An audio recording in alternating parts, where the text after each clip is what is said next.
Se produjo durante el día de ayer jueves una reunión importante de parte de enviados del gobierno de la República Dominicana a Puerto Príncipe con las principales autoridades de Haití a propósito de los incidentes de Pedernales y de otros incidentes, digamos, menores que han estado afectando muy seriamente la tranquilidad y la seguridad de nacionales haitianos en la República Dominicana.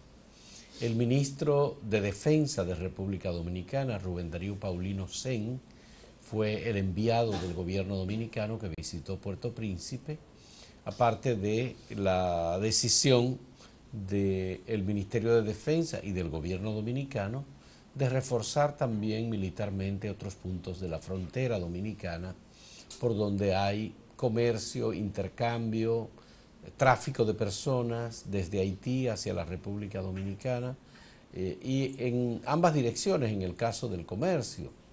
Esto es sumamente importante en el contexto en que nos encontramos, debido a que el presidente Juvenal Moïse, junto con el ministro de Justicia de Haití, más el ministro de Relaciones Exteriores de Haití, más el jefe del nuevo ejército que se ha creado en Haití, han recibido a Paulino Sen, han conversado y en primer lugar, esto es muy importante que lo reconozcamos, el gobierno haitiano lo que ha hecho es una expresión de gratitud hacia el gobierno de la República Dominicana debido a que ha considerado responsable y atinada las decisiones de protección de los ciudadanos haitianos que adoptó el gobierno dominicano. Y dijo claramente el gobierno de Haití que gracias a esa oportuna intervención del gobierno dominicano, reforzando la seguridad en Pedernales, enviando más militares y policías,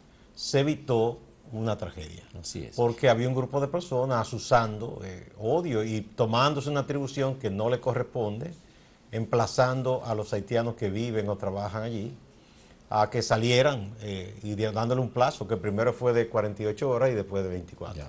De manera que en este sentido, incluso el ministro de Relaciones Exteriores de la República Dominicana, Miguel Vargas Maldonado, ha expresado que no hay razones de ninguna manera para que se produzca ningún deterioro de las relaciones entre República Dominicana y Haití. Y también hay expresiones sobre la necesidad de perseguir en Haití al ciudadano haitiano que mató a una pareja de dominicanos en Pedernales. Hay un tratado... Uno de los dos, porque hay uno que está preso. Hay uno que aquí. está preso, uno de los dos el que salió huyendo. Hay quienes dicen que no hay un acuerdo de extradición entre República Dominicana y Haití. Pastor Vázquez, un funcionario consular dominicano establecido... No, él es ministro consejero de la embajada. Ah, ministro consejero. Sí, un cargo Bien, superior. importante. Sí. Ha escrito un texto que nosotros publicamos ayer en Acento, el portal, en donde establece muy claramente que sí existe un acuerdo de extradición entre República Dominicana y Haití. Que data de 1933. Y que esa persona puede ser perfectamente extraditada y juzgada por el delito cometido en nuestro país.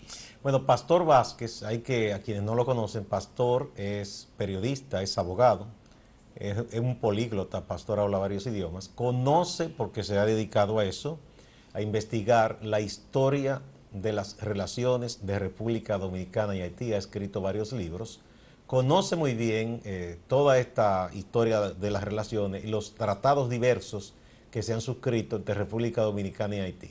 Y con sustento, ¿verdad? Porque él presentó una documentación, nos envió ese texto donde él dice sí que hay un tratado y que si ese tratado no se eliminó, está vigente, que data de 1933, es decir, tenía 3 años apenas en la dictadura de Trujillo en el poder cuando se suscribió ese acuerdo. Así es. Otro aspecto relacionado con esto es que las autoridades haitianas, conjuntamente con el ministro de Defensa de República Dominicana, van a evaluar qué tipo de medidas se pueden tomar entre ambos países para, obviamente, regularizar esta situación y de parte del gobierno haitiano deberían tomar algún tipo de medidas para mejorar sus condiciones de vida ellos lo estarían haciendo, pero lo nuevo es que el presidente de Haití ha insistido, ha creado un ejército.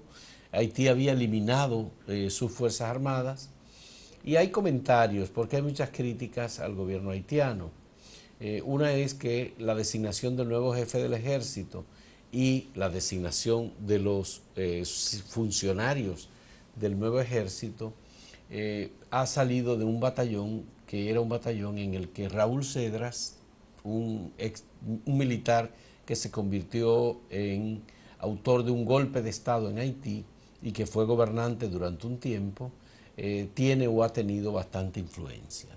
Entonces es una creación nueva, pero las personas designadas proceden de allí. Pero yo creo que eso no tiene sentido, esa crítica, porque, bueno, aquí, por ejemplo, cuando una vez que fue derribada la dictadura de Trujillo, no se podía de golpe y porrazo sacar a todos los viejos militares, porque era lo que tenían un conocimiento acumulado. Sí. Entonces, sí había que hacer una labor de transición para que ellos tuvieran una visión más democrática y esas cosas, pero tú no podías sacarlos a todos. Entonces, ese ejército, esas Fuerzas Armadas fueron eliminadas, ni siquiera por una decisión interna de Haití, fue con la intervención. Sí. Porque se entendía que a cada momento salía un caudillo y atentaba contra un gobierno civil, entonces que mejor era eliminarlo. Eso es un ejército, vamos a decir, simbólico todavía, porque son apenas 500 personas, no es una cosa numerosísima ni nada. Ciertamente, hay comentarios, por supuesto, en el sentido de que no hay escenario posible de guerra o de enfrentamiento entre haitianos y dominicanos. Aparte de que la superioridad de las fuerzas militares dominicanas son abrumadoras frente a la realidad de lo que en Haití se está formando como ejército, incluyendo el anterior ejército e incluyendo, bueno, y la nueva situación que se ha creado con este ejército de 500 personas, como tú has dicho. Haití ha estado apoyado en su seguridad por una fuerza de intervención de las Naciones Unidas, eso terminó, y no hay, es uno de los comentarios que hace el periódico Le Noveliste, no hay necesidad de que Haití mantenga un ejército o de que invierta parte de sus recursos que los necesita para muchas otras cosas en temas militares, cuando en realidad ellos no tienen una situación. Lo que muchos han pedido al gobierno del presidente Moïse es que fortalezca la policía. Hay una policía haitiana que fue entrenada por la MINUSTA y también ellos han recibido colaboración incluso de la policía dominicana en intercambio que ha habido y de otros cuerpos de policía, de Puerto Rico, por ejemplo, y de la propia, alguna de las agencias de policía de los Estados Unidos, si mal no recuerdo la de Nueva York y la de la Florida, han asesorado ese cuerpo de policía de Haití, ¿verdad? Y que lo que han pedido al presidente es que fortalezca ese cuerpo de policía. Esa no sería la primera ocasión en que un país no tiene unas fuerzas armadas. Puede tener una reserva, un personal entrenado, pero que no esté activo. Por ejemplo, el caso de Costa Rica. Sí. Hace ya más de 60 años que eliminó las Fuerzas Armadas. Y ese dinero, ¿en qué se invirtió? En educación. Sí. Y ahí están los resultados para Costa Rica. Así es, así es. Vamos a hacer una primera pausa en este diálogo.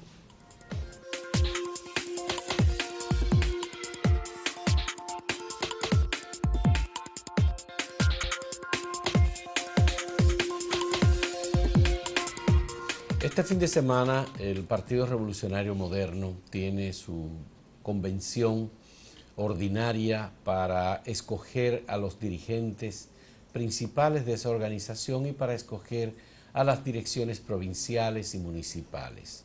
Son miles y miles de posiciones que están siendo sometidas al escrutinio de las bases de los miembros. Son 524,000 los miembros del padrón electoral del Partido Revolucionario Moderno.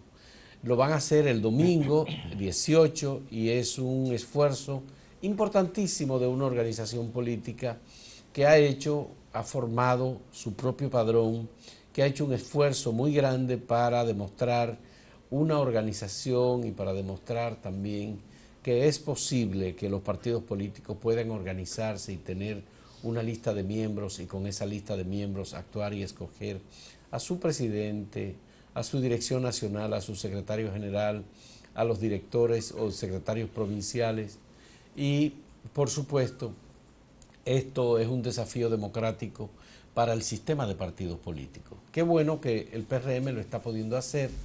Además, esto conlleva un esfuerzo organizativo, una comisión organizadora, una coordinación incluso entre candidaturas o tendencias y grupos que los hay en el PRM.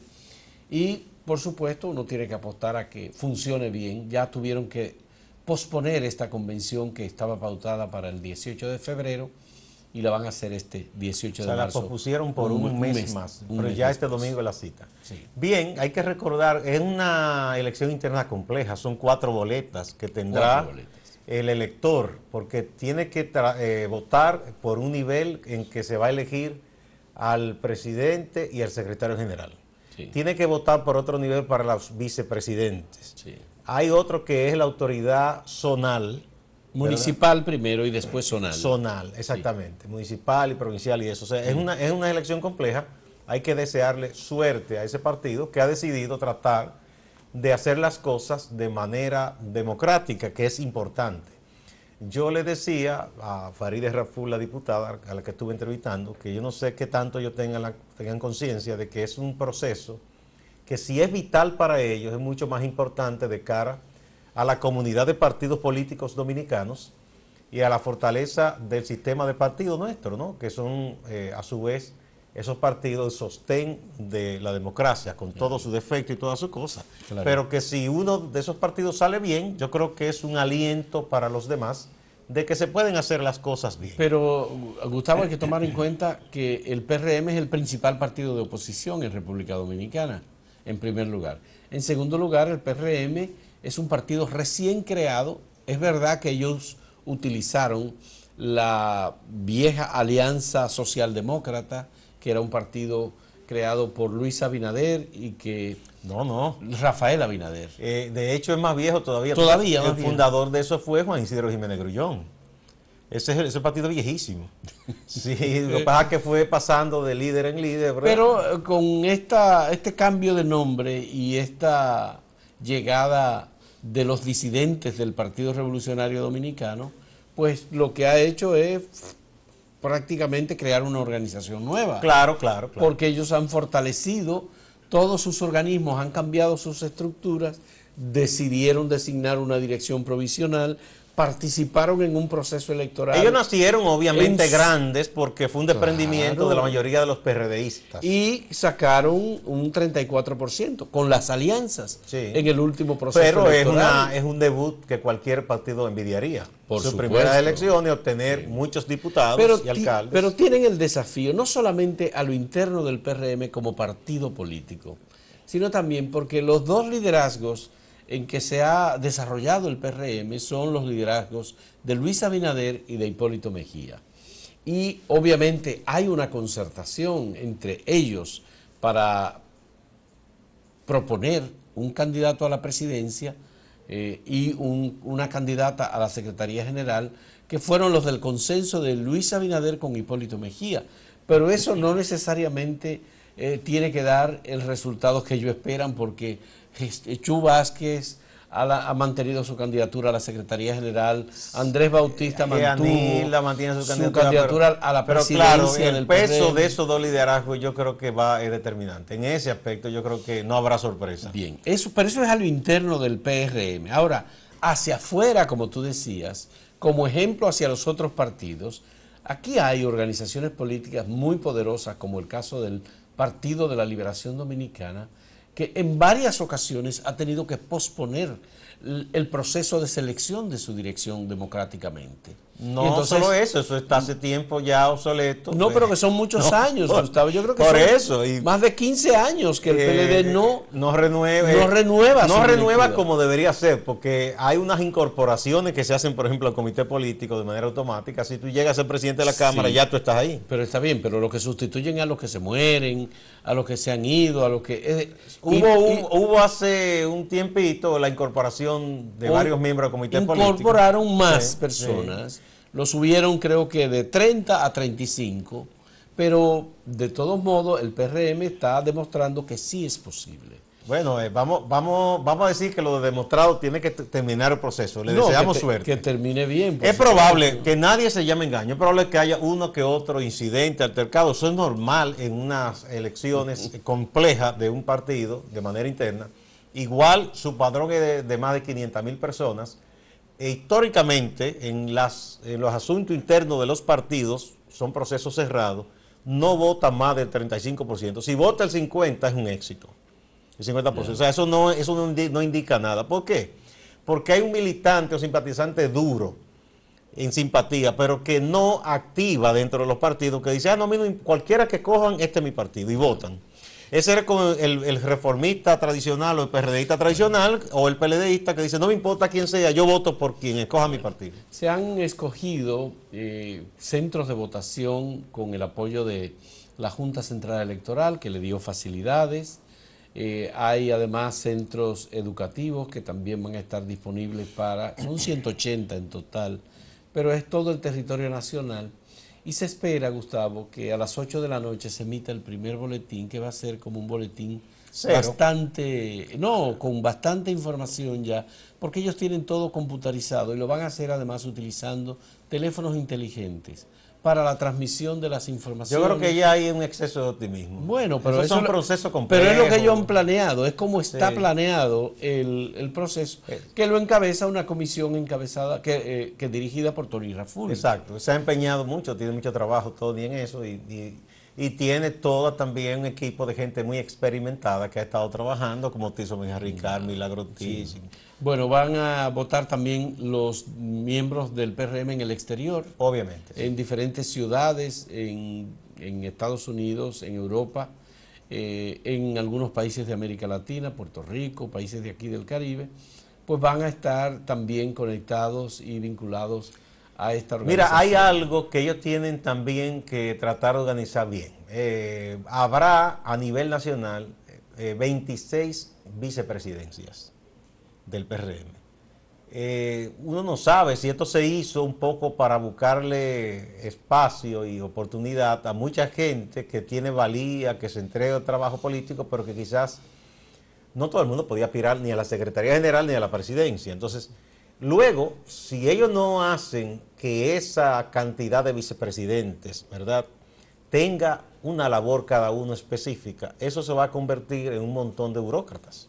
Ellos tienen que trabajar. Ya ha habido propuestas en ese sentido de la propia Faride y del propio doctor Félix Iglesias diciendo lo que se podría hacer, y de don Eduardo Tejeda. Sobre todo don Eduardo ha propuesto que se dividan los trabajos. Dice que puede alguien encargarse de toda la parte de administración del partido, con los locales, con todo, otro en toda la parte de tecnología e información, para que los vicepresidentes tengan tareas que hacer y no se conviertan simplemente en personas que asistan a una reunión. Bueno, se supone también que este proceso convencional del PRM tiene que ayudarlos a ellos a ser más conocidos, a aumentar la simpatía de esa organización política y además a definirse luego de terminada la convención en un congreso que ya tienen pautado, un primer congreso, que deberá definir su línea ideológica. Ellos son un partido democrático, ellos vienen como un desprendimiento del PRD, pero por supuesto ellos tienen que demostrar que también ideológicamente tienen posiciones claras. Y yo creo que ese es un aspecto. Ellos irán por la socialdemocracia, pero el afán de algunos es que de verdad se asuma. De hecho, ha seguido la escuela que dirige doña Ibelice Prat, que es una socialdemócrata con conocimiento y convicción, ha seguido operando. Vamos a una pausa.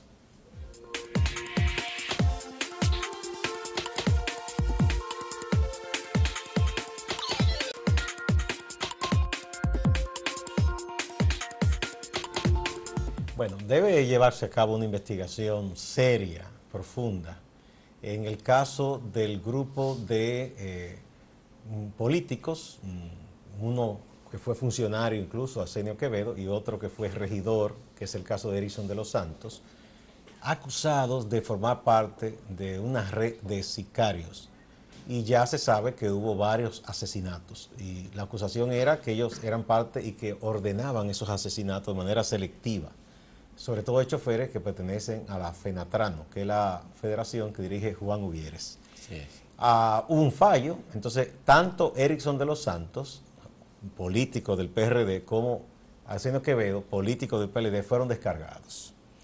Y las argumentaciones de la jueza del segundo tribunal colegiado del Distrito Nacional es que no hubo suficientes pruebas. Sin embargo, la fiscal del Distrito Nacional, Jenny Berenice Reynoso, ha dicho que no es cierto, que hubo un montón de pruebas. Eso también ha dicho Juan Uvieres, que habló, y ha hecho una denuncia muy grave de que una de las juezas le habría dicho que habían fuertes presiones políticas sobre ella. Y Juan ha dicho que sí, que me dio una presión política. Y él señala específicamente al presidente del PRD, el canciller Miguel Vargas, ¿verdad? Y a gente del partido de gobierno del PLD. Él ha mencionado, Gustavo, a Radamés Jiménez, ex procurador general de la República. Que tú sabes que ha sido vinculado a los jueces que luego fueron señalados como parte de una red de jueces mafiosos. A Mariano Germán, presidente de la Suprema Corte de Justicia, y a Leonel Fernández, expresidente de la República. Señala a Juan Uvieres como las personas que supuestamente habrían presionado para la puesta en libertad de Arsenio Quevedo o la exclusión, el descargo de ese expediente. Y en el caso de Erickson de los Santos, Arsenio Quevedo a Miguel Vargas. Y Erickson de los Santos. Sí, entonces eso es una denuncia gravísima que yo creo que no debe pasar así porque sí. Además, por lo que dijo Jenny Berenice, que ha dicho que va a apelar la decisión, eso debe investigarse. Ellos además presentaron una instancia contra Jenny Berenice Reynoso porque supuestamente ella se negaba a poner en libertad a Arsenio Quevedo. La estaban acusando de desacato.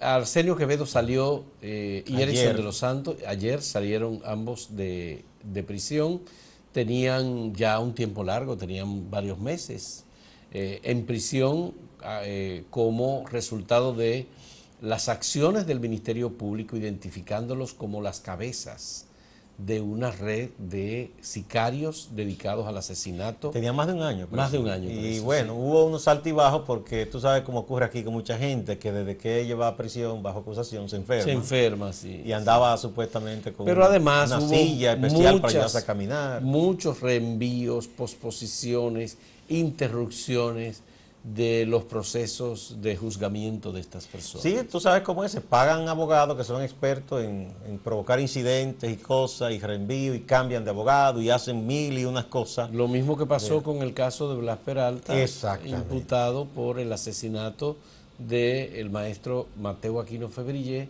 ex rector de la Universidad Autónoma de Santo Domingo, y del PRM, él como dirigente que aspiraba a la senaduría por San Cristóbal, fue asesinado en una disputa interna por una candidatura a regidor, creo que fue. Bueno, Blas intentó al final, dijo que se declaró pastor, dijo unas revelaciones que supuestamente Dios le dijo que en medio año iba a estar libre ya, pero no se le dio. Bueno, falló el profeta ahí. Hasta ahora, ¿no? Hasta ahora. No se ha cumplido la profecía. Hay que ver. Lo único que está el tema de las influencias. Cuando esta semana se ha estado celebrando una conferencia internacional de magistrados tratando la cuestión ética. Mariano Germán, el presidente de la Suprema Corte de Justicia, ha estado hablando de la necesidad de que haya una ética en la justicia dominicana. Precisamente, probablemente la mayor necesidad que tiene la justicia dominicana es una ética para manejarse independiente de las decisiones políticas. Y parece, él está siendo señalado como una persona. Juan Uvieres lo ha identificado a Mariano Germán. Hubo una reacción diciendo como que bueno, si no hay prueba, algo así. Yo no sé si era prudente. Pero la fiscal dice que hay pruebas y ella ha manejado. Digo yo que Mariano Germán parece que lo abordaron y dijo, bueno, si no hay prueba, no. Pero no debió, si fue así, yo no sé si fue en este caso, es algo viejo que han puesto en algunos. ¿Él conoce el expediente? No, eso es lo que me pregunto. Además, si eso llega a la Suprema, él no debería opinar, ¿entiendes? Sí. Entonces, por prudencia, si tú eres juez de una instancia superior y un caso pudiera llegar a tu instancia, tú no debes referirte a ese caso. Todo el mundo sabía, por supuesto, que este era un caso con ramificaciones políticas. Por los imputados. Porque Arsenio Quevedo ha sido un empresario del transporte. Bueno, empresario entre comillas, que hay gente que se convierte en empresario una vez que llega al gobierno. Obviamente él ha tenido muchos recursos, Él ha sido el presidente de UNATRAFIN, fue aspirante a una candidatura a senador por el Partido de la Liberación Dominicana. Una central de transporte nacida Tiene, luego de un proceso de reclamo de las otras centrales y de unas reuniones que hubo con funcionarios, y nació esa central. ya. Más amarilla que el uniforme de las águilas. Bueno, será hasta el próximo lunes. Muchas gracias. Muchas gracias, muy bien.